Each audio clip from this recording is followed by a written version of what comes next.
तव कथामृतं तप्तजीवनं कविभिरीडितं कल्मषापहं श्रवणमङ्गलं श्रीमदाततं भुवि गृह्णन्ति ये भूरिदा जना।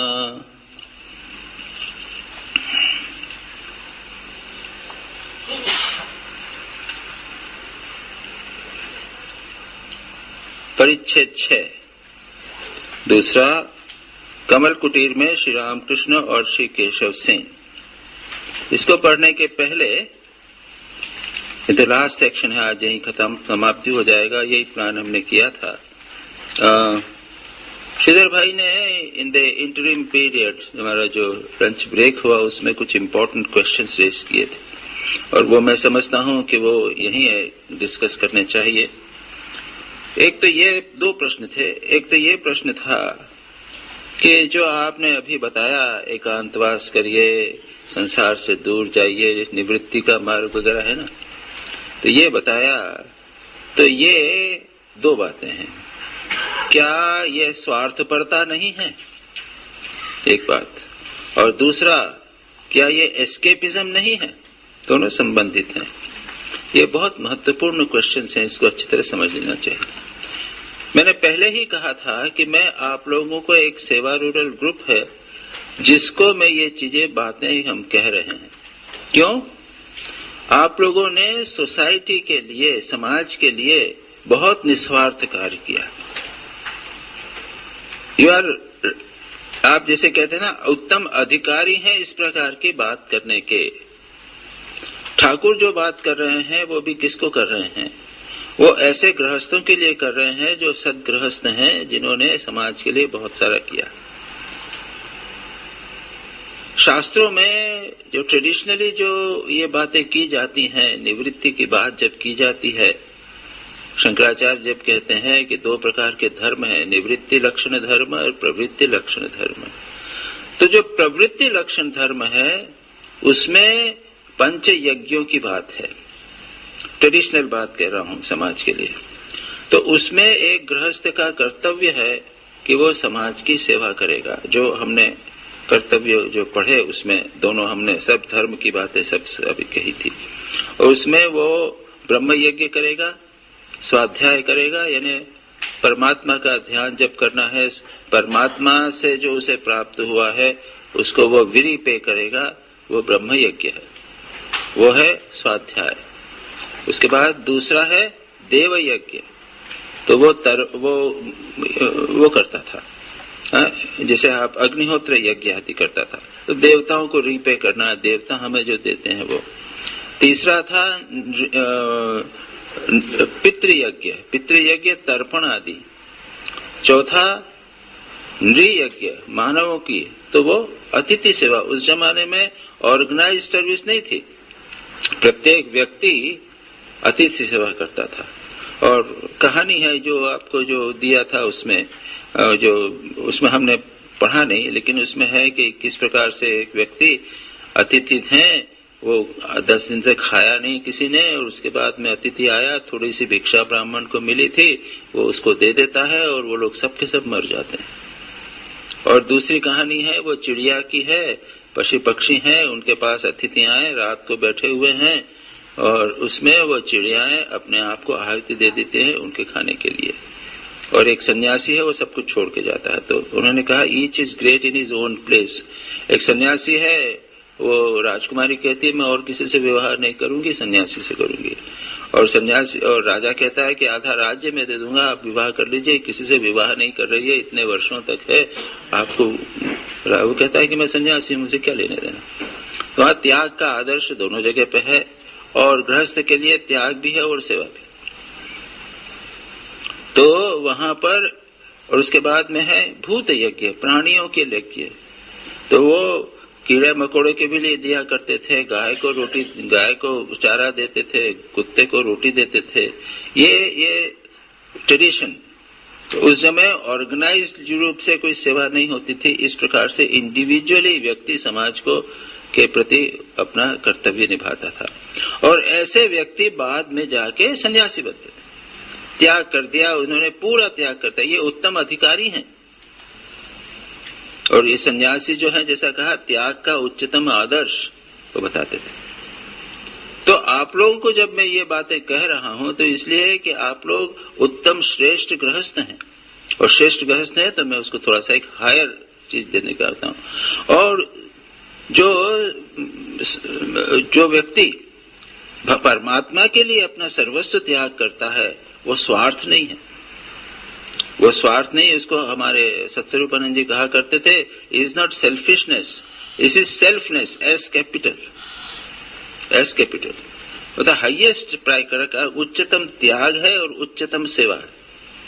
ठीक ठीक सन्यासी है तो वो अपने शरीर की भी चिंता नहीं करता, वो सन्यासी दूसरों के लिए ही रहता है। स्वामी विवेकानंद का सन्यास के प्रति आदर्श पढ़िए आप, तो वो ये कहेंगे, स्वामी जी जो कहते हैं, सन्यासी does not live for himself, live for others. उसका जीवन जो है वो दूसरों के लिए, ध्यान जब भी है वो दूसरों के लिए। तो ये आदर्श है।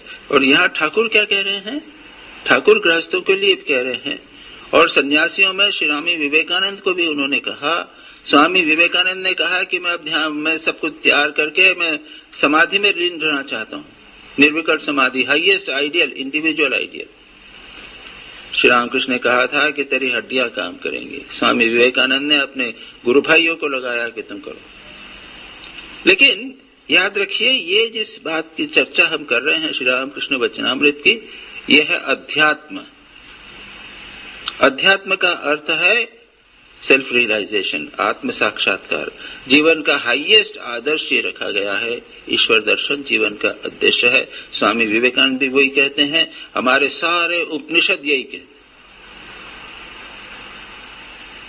ये अगर न होवे तो सारा समाज भौतिकवादी हो जाएगा। ये आत्म साक्षात्कार का आदर्श अगर आप हटा देवें, स्पिरिचुअलिटी का आदर्श हटा देवें, तो everywhere it will become materialism, और वो एक बहुत बड़ी दुर्घटना होगी। अब जैसे आप कम्युनिज्म ले लीजिए, तो वो ईश्वर में विश्वास नहीं करते, ईश्वर दर्शन में विश्वास नहीं करते, कोई ईश्वर जैसी चीज है वो गॉड रियलाइजेशन नहीं करते, it is a society in itself. लेकिन आप जब देखिए कि अब आप रशिया में भी रामकृष्ण मिशन का सेंटर चलाइए, वहां पे भी स्टार्टेड स्पिरिचुअलिटी एवरीवेयर। आजकल सब लोग स्पिरिचुअलिटी की बात कर रहे हैं। तो एक in this sense we are talking in terms of spirituality, और स्पिरिचुअलिटी की अपनी एक आवश्यकता है, इसको आप डिनाई नहीं कर सकते। तो भारत का आदर्श है इंडिया में spirituality. India is a spiritual country. अब आप कहीं भी चले जाइए सारे भारत में, किसी न किसी प्रकार से धर्म के नाम पे वो स्पिरिचुअलिटी, और आजकल जो है वो ऑल ओवर। अभी मेरे पास वेदांत केसरी का एक एडिटर स्पेशल इश्यू है, उसमें भजनानंद जी का spirituality today, the whole issue का नाम है स्पिरिचुअलिटी टुडे, और विभिन्न प्रकार के आदर्श वो आर्टिकल्स हैं उसके अंदर। भजनानंद जी का आर्टिकल मैं भी देख रहा था, वो कहते हैं कि all over the world there is a spiritual sort of a revolution. सब एक पूरा सब किसी न किसी प्रकार से लोग, यहाँ पे कैंप हो रहा है, वहां पे कैंप हो रहा है, यहाँ रिट्रीट हो रही है, वहां रिट्रीट हो रही है, योग के नाम से सब लोग किसी न किसी प्रकार से स्पिरिचुअलिटी की बात कर रहे हैं, स्पिरिचुअलिज्म की बात, सो कॉल्ड स्पिरिचुअलिज्म। मटीरियलिज्म नहीं, स्पिरिचुअलिज्म। हम spiritual because the materialism hollow है, वो अंत में जाके आदमी को शांति नहीं मिलती, कहीं न कहीं पे जाके मनुष्य असंतुष्ट रह जाता है। अपने आत्म साक्षात्कार के बिना मानव को पूर्ण रूप से संतोष नहीं मिलता। तो ये उसका बेसिस है। It is not selfishness. Secondly, it is not an escapism. Escapism तो ऐसा हुए कि ये भी होता है। ठाकुर ने बोला ना, वो प्रताप का भाई आया था, वो यहाँ रह गया, कहने लगा कि मैं यहाँ रहूंगा, क्या करेगा, भगवान का भजन करूं। बीवी बच्चे हैं, उनको देखेगा नहीं, कौन देखेगा। मैंने डांट के उसको भगा दिया। वो एस्केपिज्म होता है। This is very common element in it. Spirituality के साथ में अपने आप को समझ नहीं पाते हैं और एस्केपिज्म हो जाता है। इसलिए संन्यास के लिए भी कोई अधिकारी व्यक्ति के लिए there are some specific rules regulations. हम गए थे, हम मिशन ज्वाइन करना चाहते थे, वेट। यतीश्वर ने डांट के कहा वेट, डू योर एमडी। तो मैं फिर ज्वाइन करने के लिए लिखा, लेटर लिखा था, एमडी करोगे। उसके बाद ने जब लेटर लिखा यू कैन गो अब्रॉड, ये भी लिखा you can go abroad, you do this this this this, there is no harm in getting married, wait wait wait wait. और इतने दिन तक वेट करना पड़ा, सुपर स्पेशलिटी करना पड़ा, उसके बाद में फिर इतने दिन तक लेक्चरर रहे, इतना किया, उसके बाद में बनारस में ज्वाइन किया, तो वहां पे हम मेडिकल कंसल्टेंट 22 साल तक किया। स्वामी लोग जो हैं साधु सेवा कर रहे हैं, नारायण सेवा कर रहे हैं। सुबह सुबह उमेश महाराज इमरजेंसी ड्यूटी अटेंड करते थे।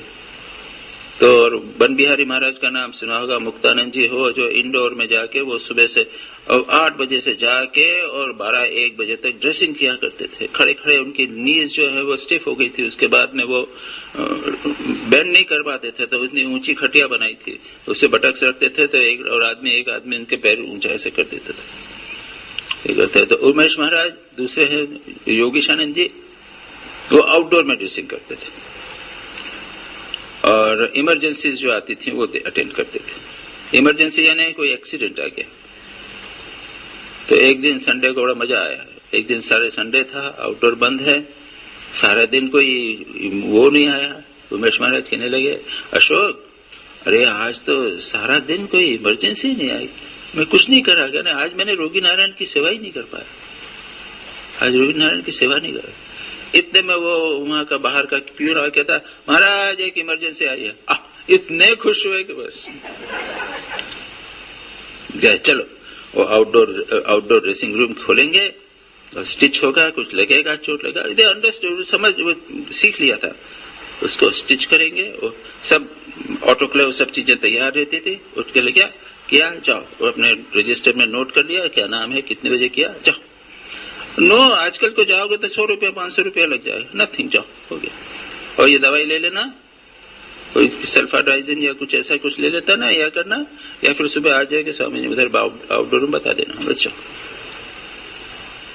और एटीएस भी वो लगाते नहीं थे, लिख देते ऐसा कुछ था, I don't know what that sort of a thing that was, I mean everything was streamlined. तो वी आर वेरी केयरफुल कि एस्केपिज्म नहीं होवे। और दूसरा है कि ये सेल्फिशनेस तो नहीं है, it is living at a higher level. सारे समाज को आध्यात्मिक स्तर पर बनाए रखने के लिए आवश्यक है कि हम जो लोग समझदार हैं वो रेगुलरली नियमित रूप से ध्यान जप करें, निवृत्ति का मार्ग अपनाने का प्रयत्न करें।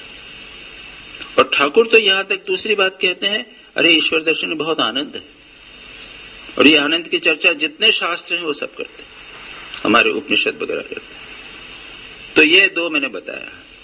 दूसरा क्वेश्चन, दूसरा उनका पॉइंट ये था कि ऐसा करने में कुछ लोगों का दिमाग खराब हो जाता है, पागल हो जाते हैं वो, क्योंकि वो अधिकारी नहीं थे, because they were not competent. Balance बिगड़ जाता है, लाइफ जो है वो गए, और जिन्हें कहा ना कि वो एकांत में चले गए और फिर वो पागल हो गए। तो ये भी it is a very thing for a selected person. मैंने बार बार कह रहा हूं कि 3 दिन से ज्यादा नहीं जाना उसे। I think this were the questions you have. So अब हम आगे पढ़ते हैं। यहां पे इसमें ज्यादा नहीं है, कुछ डिस्क्रिप्शन है मास्टर महाशय श्री रामकृष्ण का और केशव चंद्र सेन का किसे में कितनी बार मिलन हुआ, उसकी एक छोटी सी उन्होंने समरी दी है, और एक मिलन की यहाँ पे उन्होंने वर्णन किया है। श्री रामकृष्ण कप्तान के घर से होकर केशव चंद्र सेन के कमल कुटीर मकान पर आए, साथ में अनेक भक्त हैं। श्री रामकृष्ण केशव को बहुत प्यार करते हैं, और जो एक फिल्म है ना भगवान श्री रामकृष्ण की, उसमें भी डिस्क्रिप्शन है, केशव श्री रामकृष्ण से मिलने आते हैं, श्री रामकृष्ण उनके लिए व्यग्र होते रहते हैं और बड़े प्रेम से उनकी बातचीत होती है। और श्री रामकृष्ण एक धोती पहने हुए थे लाल रंग की, या उसकी बॉर्डर थी, तो केशव कहते हैं कि क्या बात है, आज बड़ी रंग है आपको, तो बढ़िया ड्रेस पहने हुए बैठे हैं। तो कहते हैं कि वो केशव का मन हरना है ना, मन को लुभाना है इसलिए कर रहे हैं। जिन दिनों बेलघर के बगीचे में वे शिष्यों के साथ साधन भजन कर रहे थे, अर्थात 1875 में के माघोत्सव के बाद कुछ दिनों के ही अंदर एक दिन श्री रामकृष्ण ने बगीचे में जाकर उनके साथ साक्षात्कार किया था। साथ था उनका भांजा हृदय। बेलघर के इस बगीचे में उन्होंने केशव से कहा था, तुम्हारी दुम झड़ गई है, अर्थात तुम सब कुछ छोड़कर संसार के बाहर भी रह सकते हो और फिर संसार में भी रह सकते हो। जिस प्रकार बेड़क के बच्चे की दुम झड़ जाने पर वह पानी में भी रह सकता है और जमीन पर भी। और ये श्री रामकृष्ण का संदेश हम लोगों के लिए है, जो गृहस्थ लोग हैं वो संसार ऐसे बन जावे कि संसार में भी रह सकते हैं, संसार के बाहर भी रह सकते। That capacity we must develop, mastery on our mind. बार बार इस पॉइंट को हमने कहा। इसके बाद दक्षिणेश्वर में, कमल कुटीर में, ब्राह्म समाज आदि अनेक स्थानों में अनेक बार श्री रामकृष्ण ने के साथ उनका वार्तालाप हुआ और उन्होंने अनेक उपदेश दिए। अनेक पंथों और फिर ये उपदेश में कहा, अनेक पंथों से तथा अनेक धर्मों द्वारा ईश्वर प्राप्ति हो सकती है। बीच बीच में निर्जन में साधन भजन करके भक्ति लाभ करके संसार में रहा जा सकता है। जनक आदि ब्रह्म ज्ञान प्राप्त करके संसार में रहे थे, व्याकुल होकर उन्हें पुकारना पड़ता है, तब वे दर्शन होते हैं। तुम लोग जो करते हो निराकार का साधन वह बहुत अच्छा है। ब्रह्म ज्ञान होने पर ठीक अनुभव करोगे कि ईश्वर सत्य है और सब अनित्य, ब्रह्म सत्य है, जगत मिथ्या। सनातन हिंदू धर्म में साकार निराकार दोनों ही माने गए हैं। अनेक भावों से ईश्वर की पूजा होती है। शांत, दास्य, सख्य, वात्सल्य, मधुर। शहनाज बजाते हुए एक आदमी केवल पोंक बजाता है, परंतु उसके बाजे में 7 छेद रहते हैं। दूसरा व्यक्ति जिसके बाजे में 7 छेद हैं वे अनेक राग रागिनियां बजाता है। ये संक्षेप में श्री रामकृष्ण ने जो उपदेश दिए, और श्री रामकृष्ण के उपदेश भी जो है उनको वो संक्षेप में कर दिया है। जो तो मत तो पथ, जितने भी मत हैं भगवान साकार भी हैं, निराकार हैं। और यहाँ पर एक बात जो कही, भगवान को शांत, दास्य, सख्य, वात्सल्य, मधुर भाव से बजा जा सकता है। और ये एक इम्पोर्टेंट पॉइंट है कि जो हम लोग साधक है उनको 2-3 बातें क्लियर होनी चाहिए। हमारे इष्ट कौन है, हमारा मंत्र क्या है, हमारे गुरु कौन है, और ईश्वर के साथ में हमारा संबंध क्या है। इसकी पॉइंट की हमारी ये बातचीत नहीं आई थी, लेकिन इसलिए मैंने बात नहीं की। What is our relationship with God, what do we consider God as. तो हिंदू धर्म में तो कई प्रकार के 5 भावों की बात कही। हनुमान जी राम को अपना मास्टर मानते थे, स्वयं को दास मानते थे। भूतेशानंद जी से मैंने बात कही थी तो उन्होंने कहा कि ये स्वामी और दास्य का भाव बहुत अच्छा है, दास भाव बहुत अच्छा है, उसमें अहंकार नहीं होता। उसके बाद में है सख्य भाव, मित्र। जैसे गोप बाल जो हैं वो श्री कृष्ण को अपना मित्र समझते थे, उनके साथ खेलते थे, उनको झूठा खिलाते थे, उनका झूठा खाते थे, फिर डांटते थे, झगड़ते थे और खेलते थे तो कंधे पे चढ़ते थे। कभी श्री कृष्ण उनके कंधे पे चढ़ते हैं, कभी वो उनके श्री कृष्ण के कंधे पर। तो सख्य भाव, ज्यादा इंटीमेसी हो गई। तीसरा है वात्सल्य, शांत अपत्य भाव, या श्री राम भगवान को अपना पिता समझना या माता समझना। अपत्य यानी पिता या माता समझना। तो ये भी जैसे श्री राम कृष्ण हैं, भगवान को माँ जगदम्बा माँ समझते हैं, तो पिता, कुछ लोग पिता समझते हैं, भगवान को पिता या अपनी माता समझना। उसमें भी इंटीमेसी है, हम अपने पास हमारे अपने हैं, लेकिन हम छोटे हैं, वो हमारी रक्षा करने वाले हैं, हमारा प्रोटेक्शन करने वाले हैं, हमको खिलाते हैं इत्यादि। चौथा है वात्सल्य भाव। वात्सल्य भाव, बच्चा, भगवान को अपना बच्चा समझना, पुत्र समझना, संतान। जैसे यशोदा का भाव है, तो वो मेरे बिना नहीं चलेगा। भगवान यानी भगवान के ऐश्वर्य की कमी, इंटेंस प्रेम, भगवान के लिए सब कुछ त्याग करने की बात, उनकी रक्षा करने का, खिलाना पिलाना, और ये हम जानते हैं कि काफी प्रचलित है। फिर है वात्सल्य भाव, मधुर भाव। मधुर भाव है वो जो गोपियों का श्री कृष्ण के प्रति था, राधा का गोपियों को श्री कृष्ण के प्रति था। ये एक इंटेंस, बहुत ही हाईएस्ट के समझा जाता है कि उसके अंदर बाकी जितने भावों का सम्मिश्रण हो जाता है। तो जैसे एक पत्नी है तो पति को की सेवा भी करती है, दास जैसी भी है, उसको एडवाइस भी करती है मित्र के रूप में, उस पर आश्रित भी है, माँ पिता समझ के रूप में, और इस प्रकार से वो सब भाव उसी के अंदर आ जाते हैं। एक भाव पहले भी था, शांत भाव, इसमें अपद्य भाव मैंने एक्स्ट्रा जोड़ दिया है। शांत भाव जो ऋषियों का था, ऋषि लोग भगवान का ध्यान करते थे, कोई भाव विशेष नहीं, कोई भाव विशेष नहीं, केवल ध्यान करते थे, लेकिन इंटेंसिटी थी, एक प्रेम था, लेकिन कौन सा भाव वो नहीं। तो मैं समझता हूं कि हम लोगों के लिए दास्य भाव, भूतेशानंद जी ने जैसा कहा, दास्य भाव, या फिर भगवान को अपने पिता समझना, माता समझना, बड़ा समझना, ये। और कोई हो, अगर मैं जानता हूं ऐसे जो लोग, जैसे मैंने उनका कहा था अपने सुधा बहन का, तो बाल गोपाल जी का भाव है उनका। तो उस प्रकार के और बहुत सारे लोग हैं। बाल गोपाल का भाव तो सभी कई लोगों का है।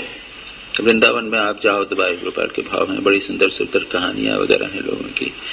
छोटे से बाल गोपाल रहते हैं, उसे कपड़े पहनाते हैं, उनको सजाते हैं, उनको रखते हैं, बड़े प्रेम से रखते हैं। और दैट मेरा भाव बदलता रहता है, कभी दास्य भाव आता है तो कभी पिता के रूप में आता है, पत्ते भाव भी आता है। तो ये जरूरी है कि मैं एक में दो भाव रख सकते हो, but that must not be any, I mean उसको फिर वो अब दूसरा न बदले, वात्सल्य भाव न आवे, आई मीन, या फिर सख्य भाव न आवे, दास्य भाव और अपत्य भाव, दैट्स ऑल राइट। तो ये यहाँ पर संक्षेप में कहा गया, ठाकुर के वचनामृत में अन्य स्थानों पर उसका विस्तार भी है। अपत्य यानी फादर और मदर, फादर और मदर, अपत्य का यही तो अर्थ है, फादर मदर, आइदर फादर।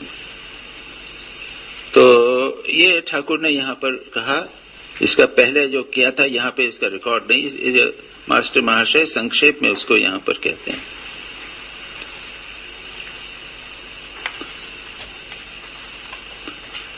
जो निराकार होंगे तो उसमें ये भाव नहीं होंगे। निराकार को जो है वो तो आत्मा परमात्मा एक, ये भाव जो करते हैं तो उसमें ये भाव नहीं होंगे।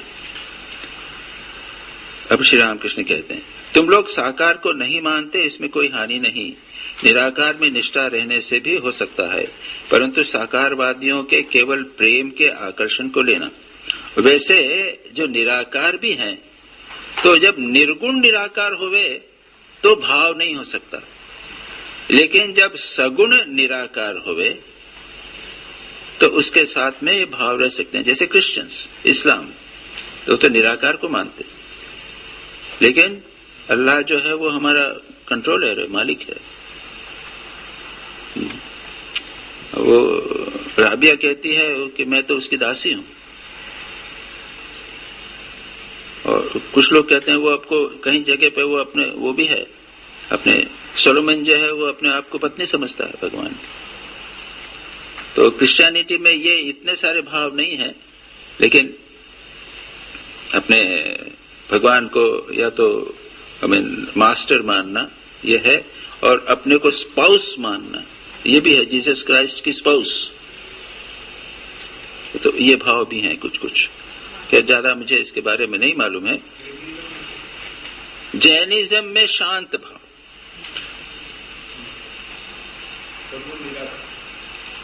नहीं, तीर्थंकर के प्रति जो भाव है, तीर्थंकर के प्रति भाव है, और वहां पे तो स्नात्र पूजा है, और वो बालक को नहलाने का भी है, है ना, तो वो तो वात्सल्य भाव हो गया, है ना। स्नात्र पूजा में तो भगवान को सब तो निलाते हैं, बच्चा है, बालक भगवान है ना, हाँ? तो झूला भी जलाते हैं, हाँ? तो वहां वात्सल्य भाव भी आ गया। राधा भाव क्या होता है? राधा क्या बोलते हैं उसको? राधे राधे वाले जो है ना, क्या बोलते हैं उसको? राधा वो भाव कैसा है? वो क्या है कि वो लोग क्या है कि भगवान श्री कृष्ण की उपासना करते हैं, और राधा जो है उनकी शक्ति है, राधा के माध्यम से वे श्री कृष्ण के पास जाएंगे। हाँ, नहीं, राधा को वो श्री कृष्ण को वर्शिप करते हैं थ्रू राधा, और राधे राधे जो है वो मोनली मधुर भाव हो जाता है, मधुर भाव। तो जैसा मीरा जब वहां गई वृंदावन में, तो वो कोई गोस्वामी थे ना, कौन से रूप सनातन कोई गोस्वामी थे, उनसे मिलना चाहती थी, तो उन्होंने कहा कि मैं किसी स्त्री से नहीं मिलता, सन्यासी हूं। तो मीरा ने कहा था कि मैंने तो सुना था कि यहाँ पे श्री कृष्ण ही एकमात्र पति पुरुष हैं, बाकी सब पत्नी स्त्रियां हैं। तब वो मिले, तो वहां पे क्या है, ये स्वयं को भगवान श्री कृष्ण की पत्नी मानना, दैट इज मधुर भाव, दैट इज मधुर भाव। वृंदावन में मधुर भाव, वात्सल्य भाव कभी स्ट्रांग।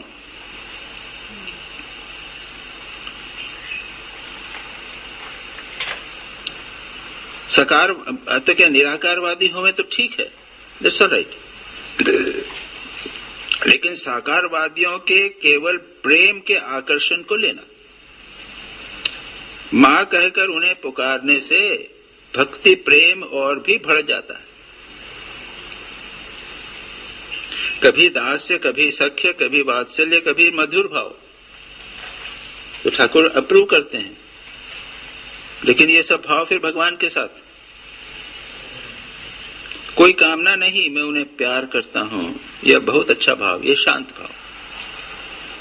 कोई कामना नहीं, भगवान से प्यार कर रहे हैं शांत भाव से। I don't want anything, but I love God. That's all.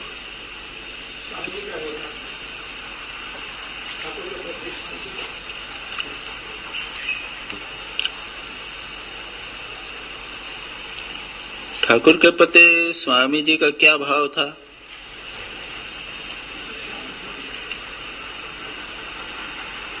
वो तो गुरु शिष्य का भाव है, तो गुरु शिष्य के भाव को वहां पे भगवान के साथ नहीं लिया गया है, गुरु शिष्य का भाव है। और स्वामी जी तो वैसे निराकारवादी थे। स्वामी जी ऐसे माँ करके बुलाते थे, तो वो क्या वो काली माँ को बुलाते थे या मदर इंडिया को एड्रेस करते थे? माँ वो जो काली को इसका नाम है अहेतु की भक्ति। रुपया, पैसा, नाम, मान, इज्जत कुछ भी नहीं चाहता हूँ केवल तुम्हारे चरण कमलों में भक्ति। ये हुआ जिसे कहते हैं कामना रहित निस्वार्थ भाव से भगवान को प्राप्त करना, भक्ति चाहना, प्रेम करना भगवान का। वेद पुराण, और ये इसलिए उन्होंने कहा कि अधिकांश लोग जो है भगवान से कुछ अपेक्षा करते हैं, और ये आई मीन दैट इज 90% लोग।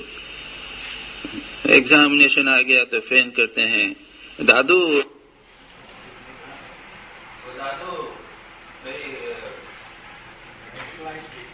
परीक्षा है, मेरे लिए प्रे कर देना। अधिकांश लोग स्वामी जी जरा प्रे कर देना, यात्रा पे जा रहे हैं, मकान टूट रहा है, नया मकान बनाया है, तो मोस्ट ऑफ अस का काम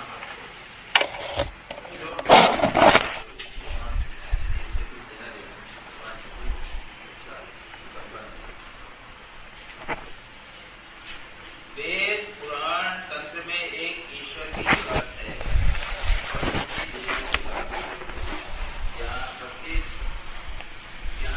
दोनों की है। संसार में दासी की तरह रहो, दासी सब काम करती है पर उसका मन रहता है अपने घर में, मालिक के बच्चों को पालती पोसती है, कहती है मेरा हरि मेरा राम वह खूब जानती है, लड़का उसका नहीं। तुम लोग जो निर्जन में साधना करते हो वो बहुत अच्छा है, उनकी कृपा होगी। जनक राजा ने निर्जन में कितनी साधना की थी, साधना करने पर ही तो निर्लिप्त संसार में निर्लिप्त होना संभव है। तो ये बातें हो चुकी हैं ऑलरेडी। श्री रामकृष्ण ने केशव चंद्र सेन से ये इस प्रकार की बातें कही थी। तुम लोग भाषण देते हो सभी के उपकार के लिए, परंतु ईश्वर प्राप्ति करने के बाद तथा उनके दर्शन प्राप्त कर चुकने के बाद ही भाषण देने से उपकार होता है। उनका आदेश न पाकर दूसरों को शिक्षा देने से उपकार नहीं होता। ईश्वर को प्राप्त किए बिना उनका आदेश नहीं मिलता। और श्री रामकृष्ण इस विषय स्पेसिफिक है। वो श्री रामकृष्ण ये कहते थे कि लेक्चर देने से कुछ असर नहीं होता जब तक व्यक्ति को आदेश न मिला हो। भगवान से ईश्वर साक्षात्कार होवे तब उसकी बात में प्रभाव होता है। इसलिए जब श्री रामकृष्ण कहते थे तो लोग सुनते थे, उसका जीवन में प्रभाव पड़ता। और नहीं तो बाकी हम लोग जो बोलते हैं इस कान से सुना दूसरे कान से निकल गया, 3 दिन रहा उसके बाद में खत्म।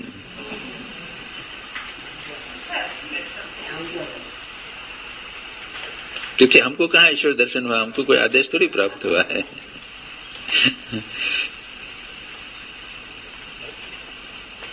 ईश्वर को प्राप्त किए बिना आदेश नहीं पा। ईश्वर को प्राप्त होने का लक्षण है मनुष्य बालक की तरह, जड़ की तरह, उन्माद की तरह, पिशाच की तरह हो जाता है, जैसा शुकदेव आदि। चैतन्य देव कभी बालक की तरह कभी उन्मत्त की तरह नृत्य करते थे, हंसते थे, रोते थे, नाचते थे, गाते थे। पूरी धाम में जब थे तब बहुधा जड़ समाधि में रहते थे। इस कंसेंटेंस में जो बाद में आएगा ये सब सारी बातें कही है। जो भगवत दर्शन करता है, जो ब्रह्मज्ञानी है, वो 5 प्रकार से श्री रामकृष्ण कहते हैं, जड़वत, उन्मत्तवत, पिशाचवत और बालवत। 4 प्रकार से वो रहता है। बच्चे की तरह रहता है, किसी की चिंता नहीं, जैसा मैंने त्रिलिंग स्वामी की बात कही। या फिर त्रिलिंग स्वामी पड़े बैठे हुए हैं, सोए पड़े हुए हैं तो पड़े ही हुए हैं, जड़वत। पागल की तरह उन्माद के रहते, कोई नियम देहे वो व्यक्ति goes beyond all social codes and conducts. और फिर कहते हैं पिशाचवत, पिशाच ने गंदा मैला, किसी की तरह वो इस प्रकार का। उन्माद की तरह, पागल की तरह, उन्माद की तरह, जड़ की तरह या बालक की तरह। और सुखदेव का कहते हैं, सुखदेव चले जा रहे हैं, दिगंबर चले जा रहे हैं, किसी की चिंता नहीं है। इस तरह का ये श्री रामकृष्ण कहते हैं। और फिर चैतन्य महाप्रभु की बात कहते हैं, चैतन्य बालक की तरह रहते थे, कभी नृत्य करते थे, उन्माद की तरह हंसते थे, रोते थे, और कभी समाधि में मग्न हो गए तो मग्न हो गए। ये बहुत उच्च कोटि की चीजें हैं। इनका स्मरण मनन करने से हमको आनंद मिलता है। दैट इज द थिंग, हम पवित्र होते हैं। इस प्रकार अनेक स्थानों में श्री रामकृष्ण ने वार्तालाप के सिलसिले में श्री केशव सेन को अनेक प्रकार के उपदेश दिए थे। बेलघर के बगीचे में प्रथम दर्शन के बाद केशव ने 28 मार्च 1875 ईस्वी के रविवार वाले मिरर समाचार में लिखा था। वो आश्चर्यचकित हो गए थे, श्री रामकृष्ण से प्रभावित हो गए थे। और केशव ने लिखा है, इंग्लिश में यहाँ पर है उसका, उन्होंने हिंदी ट्रांसलेशन किया है। We have met not long ago Paramahansa of Dakshineshwar. We were charmed by the depth, etc. हमने थोड़े दिन हुए दक्षिणेश्वर के परमहंस श्री रामकृष्ण का बेलघर के बगीचे में दर्शन किया। उनकी गंभीरता, अंतर्दृष्टि, बाल स्वभाव देख हम मुक्त हुए हैं। वे शांत स्वभाव तथा कोमल प्रकृति के हैं और देखने से ऐसे लगते हैं मानो सदा योग में रहते हैं। इस समय हमारा अनुमान हो रहा है कि हिंदू धर्म के गंभीरतम स्थलों का अनुसंधान करने पर कितनी सुंदरता, सत्यता तथा साधुता देखने को मिल सकती है। यदि ऐसा न होता तो परमहंस की तरह ईश्वरी भाव में भावित योगी पुरुष देखने में कैसे आते। उसके बाद अगले माघोत्सव आया। उन्होंने टाउन हॉल में भाषण किया। उसमें ब्राह्म समाज, ब्राह्म धर्म और हमारा अनुभव और फेथ एंड एक्सपीरियंस, इसमें भी उन्होंने हिंदू धर्म की सुंदरता के संबंध में अनेक बातें कही। श्री रामकृष्ण उन पर जैसा स्नेह रखते थे, केशव की भी उनके प्रति वैसी ही भक्ति थी। प्राय प्रतिवर्ष ब्रह्मोत्सव के समय तथा अन्य समय भी केशव दक्षिणेश्वर में जाते थे और उन्हें कमल कुटीर में ले आते थे।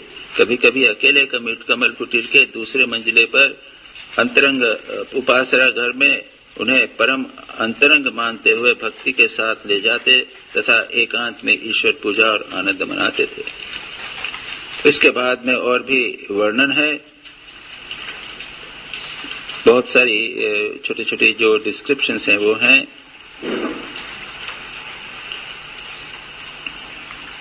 एक बार स्टीमर से उतार लाया, हृदय अभ्यर्थना करके केशव को स्टीमर से उतार लाया। गाना गाते गाते केशव सेन गाना गाते गाते श्री रामकृष्ण के पास आए थे। उन्होंने गाने का नाम है सुर धुनी के तट पर कौन हरि का नाम लेता है, संभवतः प्रेम देने वाले नेताई आए हैं। ब्राह्म भक्तगण भी पंचवटी से कीर्तन करते करते उनके साथ आने लगे। सच्चिदानंद विग्रह रूप आनंद घन उनके बीच में थे। श्री रामकृष्ण बीच बीच में समाधि मग्न हो रहे थे। इस दिन संध्या के बाद गंगा के तट पर घाट पर पूर्ण चंद्र के प्रकाश में केशव ने उपासना की थी इत्यादि सारे वर्णन किए। उसके बाद में जब एक वर्णन है बड़ा इंटरेस्टिंग है। उपासना के बाद श्री रामकृष्ण कहने लगे, तुम लोग कहो ब्रह्म आत्मा भगवान, ब्रह्म माया जीव जगत, भागवत भक्त भगवान। केशवादि ब्राह्म भक्त उन मंत्रों को भक्ति के साथ उच्चारण करने लगे। लेकिन श्री रामकृष्ण ने जब फिर बोले गुरु कृष्ण वैष्णव, तो केशव ने इन्हें आनंद से हंसते हंसते कहा, महाराज इस समय इतनी दूर नहीं, यदि हम गुरु कृष्ण वैष्णव कहेंगे तो लोग हमें कट्टरपंथी वैष्णव कहने लग जाएंगे। श्री रामकृष्ण ने भी हंसते हुए कहा था, अच्छा तुम लोग जहां तक कह सको उतना ही कहो।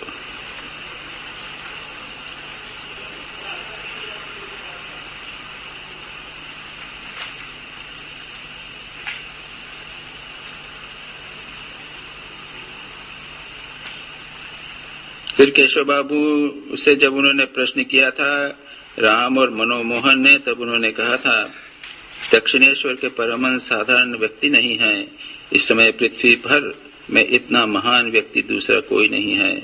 वे इतने सुंदर, इतने असाधारण व्यक्ति हैं कि उन्हें बड़ी सावधानी के साथ रखना चाहिए। देखभाल न करने पर उनका शरीर अधिक टिक नहीं सकेगा। इस प्रकार की मूल्यवान वस्तु को कांच की अलमारी में रखना चाहिए।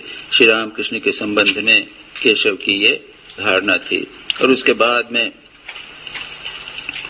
कई जगह पर यह बात हुई।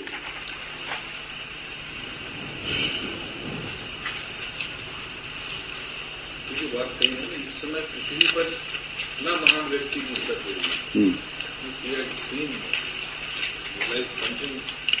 श्री रामकृष्ण केशव को इसीलिए चाहते थे कि वो साधक भी थे और ही वॉज नॉट मियरली सामाजिक नेता नहीं थे, वो धार्मिक सामाजिक नेता थे। दिस इम्पोर्टेंट, धार्मिक थे। अब अभी जो मीटिंग हो रही है 2 अप्रैल 1882 ईस्वी रविवार को दिन के 5 बजे के समय श्री रामकृष्ण कमल कुटीर के उसी बैठक घर में श्री रामकृष्ण के भक्तों के साथ बैठे हैं। केशव भीतर के कमरे में थे। उन्हें समाचार दिया गया। कमीज पहनकर और चद्दर ओढ़कर उन्होंने आकर प्रणाम किया। उनके भक्त मित्र कालीनाथ बसु रुग्ण हैं, वे उन्हें देखने जा रहे हैं।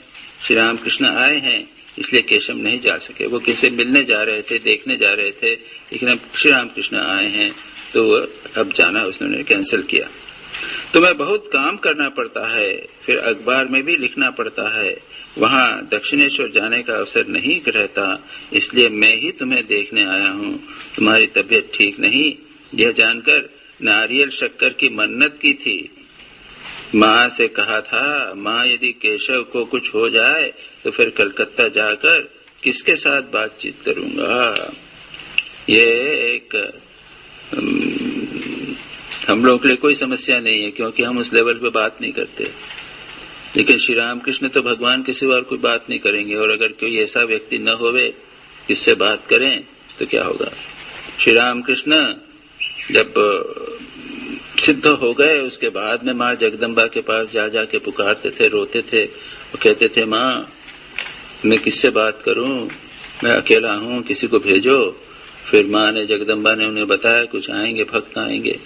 तो फिर वो कोठी पर जाके पुकारते थे, अरे कहाँ हो मेरे भक्तों जिनसे मैं बात करूं। अभी संसारी लोगों से बात कर करके मेरे कान जल गए हैं उनकी संसारी बातें सुन सुन के। और उसके बाद में फिर ये केशव सेन से मुलाकात हुई। मेनली केशव सेन से ही मिलने सबसे पहले गए। नाम सुना कि उन्होंने बहुत हैं, तो वो उनके बगीचे में गए थे जहाँ पे वो बेलगरिया कहाँ पे है, वहां गए थे, पहले उनसे मिले, वहां मिले थे। उसके बाद में कमल कुटीर इत्यादि से सारा वर्णन मिल गया था। और इसलिए श्री रामकृष्ण कहते थे कि अगर उसको कुछ हो गया तो मेरा एक बहुत बड़ा मित्र चला जाएगा, एक संगी चला जाएगा। श्री प्रताप आदि ब्राह्म भक्तों के साथ श्री रामकृष्ण वार्तालाप कर रहे हैं। पास ही मास्टर को बैठे देख वे केशव से कहते हैं, वे यानी वहां पर दक्षिणेश्वर में क्यों नहीं जाते हैं, पूछो तो। इतना ये कहते हैं कि स्त्री बच्चों पर मन नहीं है। श्री राम मास्टर महाशय 1 महीने तक दक्षिणेश्वर नहीं गए। श्री रामकृष्ण यही कहते हैं कि 1 मास से कुछ अधिक समय हुआ मास्टर श्री रामकृष्ण के पास आया जाया करते हैं। बाद में जाने में कुछ दिन का विलंब हुआ, इसलिए श्री रामकृष्ण इस प्रकार कह रहे हैं। उन्होंने कह दिया था, आने में देरी होने पर मुझे पत्र देना। इसलिए मास्टर महाशय को वे जानते थे कि ये मेरे पास आएंगे, मेरी बातों को रिकॉर्ड करेंगे, इसलिए वे चाहते थे कि मास्टर जितने अधिक मेरे पास आवे उतना अच्छा रहेगा। तो श्री रामकृष्ण ऐसे ही उलाहना देते हुए केशव से कहते हैं कि मास्टर से बोलो क्यों नहीं आता। ब्राह्मण भक्तगण भी समाध्यायी, ब्राह्मण भक्तगण श्री समाध्यायी को दिखाकर श्री रामकृष्ण से कह रहे हैं, आप विद्वान हैं, वेद शास्त्रादि का आपने अध्ययन किया। इसका डिटेल मैं नहीं जानता, एक और जो वचनामृत वगैरह में जो है उसमें भी ज्यादा दिया नहीं इनके बारे में। श्री रामकृष्ण कह रहे हैं, हाँ, इनकी आंखों में से इनका भीतरी भाग दिखाई दे रहा है, ठीक जैसे खिड़की के कांच में से घर के भीतर की चीजें दिखाई देती हैं। श्री रामकृष्ण कहते हैं, इनकी आंखों के भीतर से इतना भीतर का भाग दिखाई दे रहा है, ठीक जैसे खिड़की की कांच में से घर के भीतर की चीजें दिखाई देती। श्री रामकृष्ण में ये क्षमता थी कि वो लोग जो आते थे उनके भीतर की बात देख लेते थे, समझ लेते थे, पहचान जाते थे। हम कई बार देखते हैं, दूर से देख लेते थे, कोई व्यक्ति आ रहा है तो समझ जाते थे कि ये ठीक नहीं है, तो वो उधर से हट जाते थे, छिप जाते थे कई बार, उसे कि भाई उनसे दूर रहना है, उस व्यक्ति से दूर रहना है। वो तमोगुणी है, बहुत तमोगुणी वाइब्रेशंस हैं। वही ऑरा, मास्टर अपने दिलीप भाई जो बोलते हैं ना, ऑरा की बात कहते हैं। वो श्री रामकृष्ण पहचान जाते। पातंजल योग सूत्र के अंदर कई सिद्धियों का वर्णन है। अब जो 3य चैप्टर हम लोग पहले कर चुके हैं, वहां पे एक वर्णन है कि ऐसा करने पर व्यक्ति दूसरे के मन की बात अच्छी तरह जान सकता है, दूसरे के मन में क्या हो रहा है। और उसका अभी रिसेंटली हमने पढ़ा, बहुत ही सुंदर वर्णन है, उसमें किस प्रकार की प्रक्रिया है वो बता रहे हैं। और उसका एक दृष्टांत आता है स्वामी विवेकानंद और स्वामी शिवानंद जी के जीवन में। वो लोग कहीं एक साथ घूम रहे थे।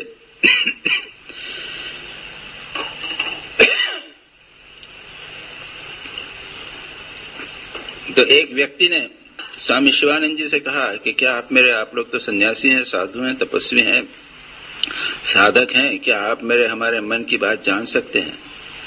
तो शिवानंद जी चुप रहे, क्या बताएं। स्वामी विवेकानंद ने कहा, बोल दो, हाँ का जान सकता हूं। और उनके कान में कुछ बोल दिया, कान में कुछ उन्होंने टेक्निक बता दी, तो कि हाँ मैं जान सकता हूं। और उन्होंने बता दिया इसके दिमाग मन में क्या था। और क्या टेक्निक बताई, बड़ी सिंपल, उन्होंने कहा कि तुम उसके मन के ऊपर कंसंट्रेट करो और अपने मन को खाली कर दो, तो जो विचार उसके तुम्हारे मन में उठेंगे वो उसके विचार। पातंजल योग सूत्र में इस प्रकार का वर्णन है कि आप किसी के व्यक्ति के भीतर हृदय मन में उठ रहे बात जान सकते हैं, लेकिन एक this are very technical things और वो हमारे लिए यहाँ प्रासंगिक न भी होवे, लेकिन मैं बता रहा हूँ कि लेकिन वह विचार कैसे उठ रहा है ये नहीं बता सकते। जैसे आप कहेंगे कि उसके आपके मन में सूर्य का तुम सूर्य का चिंतन, सूर्य तुम्हारे मन में सूर्य का विचार उठ रहा है। अब ये सूर्य का विचार सूर्य को देखने से उठ रहा है या तुमने सूर्य की कल्पना की है इसलिए उठ रहा है या वो पुरानी स्मृति है इसलिए उठ रहा है, ये नहीं बता सके। तो इस प्रकार के पातंजल योग सूत्र में कई प्रकार की सिद्धियों का है। श्री रामकृष्ण के लिए ये बहुत स्वाभाविक था, वो देख सकते थे, जान सकते थे। और स्वामी विवेकानंद के लिए भी था, ये आगे चल के अमेरिका में उन्होंने कभी बीच बीच में इस प्रकार की उपयोग किया था। सिस्टर क्रिस्टीन को उन्होंने कहा था कि I know that you will come to India, I know your future, you will be helpful to me. सारा बर्नार्ड को तो उन्होंने वो किया था, हाँ, उसकी प्रॉब्लम बताई थी। हाँ। वो दोनों लेट आए दो दिन ज्वाइन करने के लिए, तब स्वामी जी ने बताया कि because you are late and before I will check you I can not let you be file on the group. तब ऐसा तो नहीं है, ऐसा तो नहीं है, और जो भी होगा। खैर एनीवे स्वामी जी में ये he had this power. Swami Brahmananda, when Jagadanand ji was coming to Belur Math, so Swami Brahmananda apparently told स्वामी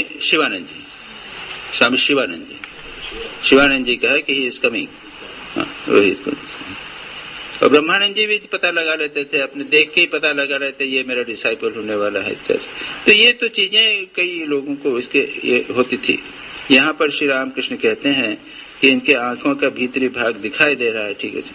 त्रैलोक के गाना गा रहे हैं, गाना हो रहा है, इतने में संध्या का दीप जलाया गया, दिया जलाया गया। गाना सुनते सुनते श्री रामकृष्ण एकाएक खड़े हो गए और माँ का नाम लेते लेते समाधि मग्न हो गए।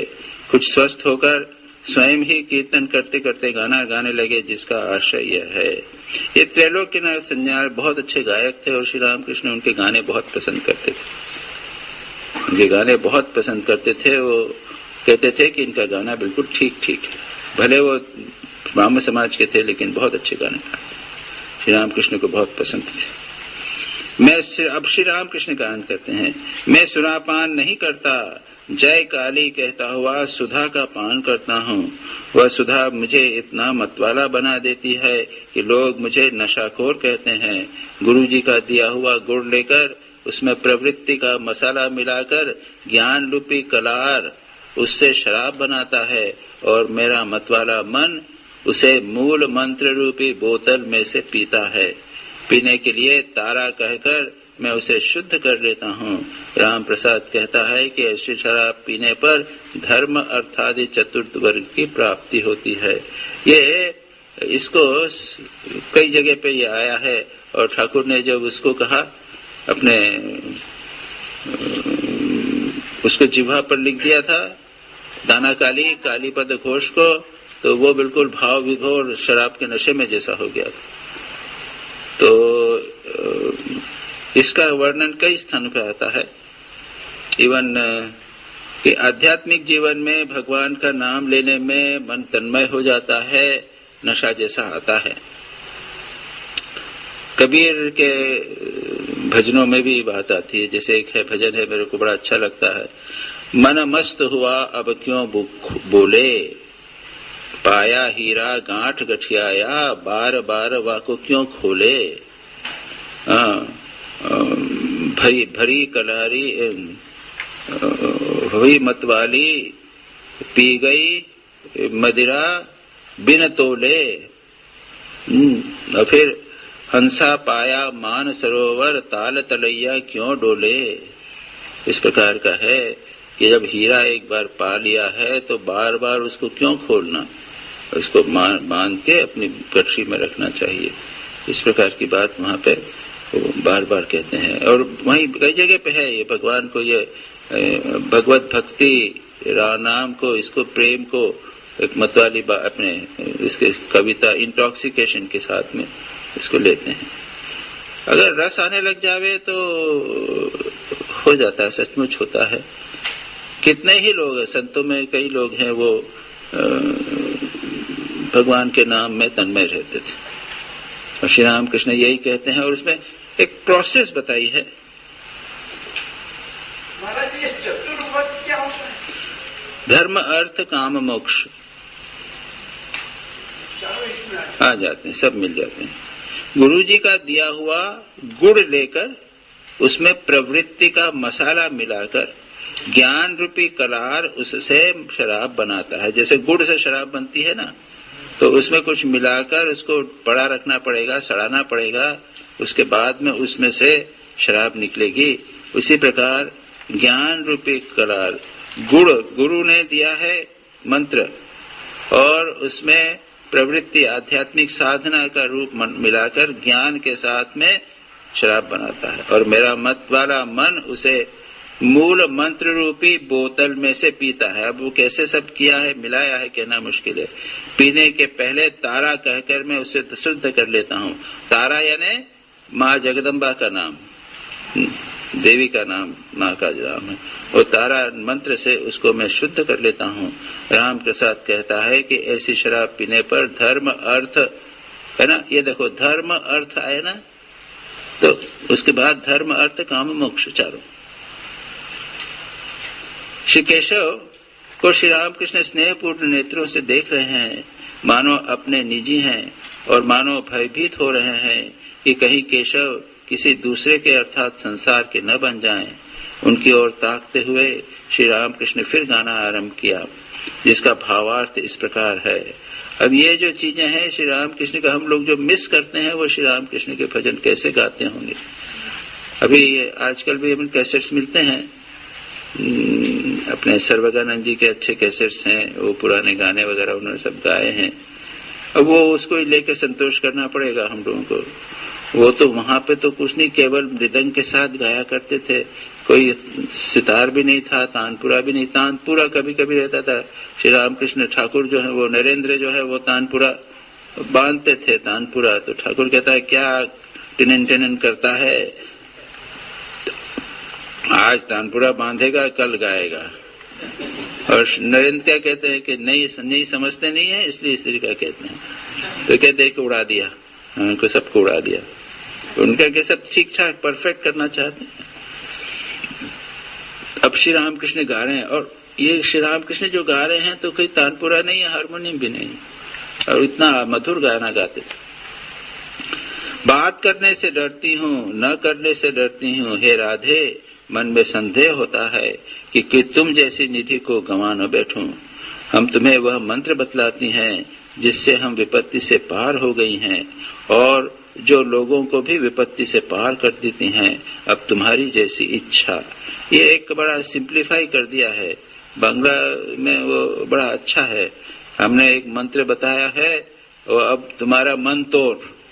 मंत्र हमने तुम्हें मंत्र दिया, अब मन तुम्हारा है, यानी अब तुम जानो। तो यहाँ पर बात करने से डरती हूँ, न करने से डरती हूँ, हे राधे मन में संदेह होता है कि तुम जैसी निधि को गंवा न बैठूं। यानी भगवान के बदले संसार के न हो जावे, जिससे हम विपत्ति पार हो गए हैं। वे और जो लोग और भी को भी विपत्ति पार कर देता है, वह मंत्र हमने तुम्हें बताया है।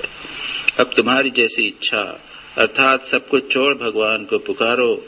वे ही सत्य हैं और सब अनित्य है, उन्हें प्राप्त किए बिना कुछ नहीं होगा। यही महामंत्र है। मेन बात श्री रामकृष्ण यही कहते हैं, वही महामंत्र है, भगवान को पुकारना। फिर वे बैठकर भक्तों के साथ वार्तालाप कर रहे हैं। उनके लिए जलपान की तैयारी हो रही है। हॉल के एक कोने में एक ब्राह्म भक्त पियानो बजा रहे हैं। श्री रामकृष्ण प्रसन्न वदन होकर बालक की तरह पियानो के पास खड़े होकर देख रहे हैं। थोड़ी देर बाद उन्हें अंतःपुर में ले जाया गया। वहां वे जलपान करेंगे और महिलाएं उन्हें प्रणाम करेंगी। श्री राम कृष्ण का जलपान समाप्त हुआ। अब वे गाड़ी में बैठे। ब्राह्म भक्तगण भी सभी गाड़ी के पास खड़े हैं। कमल कुटीर से गाड़ी दक्षिणेश्वर की ओर चली। इस प्रकार से हमने जो एक प्लान किया था यहाँ तक करना। उसके बाद में ये नेक्स्ट चैप्टर तो काफी बड़ा है ईश्वर चंद्र विद्यासागर से, वो हम न तो प्रारंभ करेंगे ना हमने प्लान भी किया था। और श्री रामकृष्ण वचनामृत को एक पढ़ लिया है। एक्चुअली इसको प्रतिदिन पढ़ना चाहिए। शास्त्रों का पाठ का ये नियम है कि इसको नियमित रूप से पढ़िए। गीता को पढ़िए। 15 साल पहले जी तो गीता पढ़ के जो हमने सीखा था समझा था, अब पढ़ेंगे तो दूसरे प्रकार के समझेंगे। स्वामी विवेकानंद का साहित्य भी पढ़े जो पढ़ा था हमने। अभी 15-20 साल बाद जब पुनः पढ़ते हैं तो दूसरी प्रकार से पढ़ते हैं। हमारे अनुभव पर निर्भर करता है। जितना हम आगे बढ़ेंगे उतना उसका हम अर्थ समझने लगेंगे। तो